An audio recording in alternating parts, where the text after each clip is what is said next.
Fransa millisi Azərbaycanla oyuna heyətini açıqladı.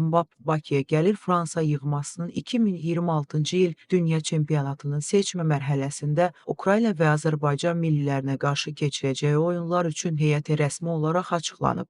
Qol.pas xəbər verir ki, baş məşqçi Didier Deşan noyabrın 13-ü Fransada, Ukrayna ilə noyabrın 16-sı isə Bakıda Azərbaycanla qarşılaşma üçün 24 futbolçunu heyətə çağırıb. Fransanın heyəti belədir. Qapıçılar: Le Chevalin, Mike Maignan, Brice Samba, müdafiəçilər: Jonathan Kloster, Lüket Inteo, Hernandez, İbrahima Kanate, Jurkunde, Benjamin Pavard, William Saliba, Dio Upamecano, yarım müdafiəçilər: Eduardo Camavinga, Matteo Guendouzi, Manu Kone, Adrian Rabiot, Aurelien Tchouameni, Oren Zaire Emery, hücumçular: Bradley Barcola, Ousmane Dembele, Desir Doué, Randal Kolo Muani, Kylian Mbappé, Michael Olise, Marcus Thuram. Qarşılaşmalar: Fransa, Ukrayna 13 noyabr, Fransada Azərbaycan, Fransa 16 noyabr, saat 21:00 Tofiq Bəhramov stadionu. Bakı sizcə Azərbaycan millisi bu güclü heyət qarşısında sürpriz edə bilərmi?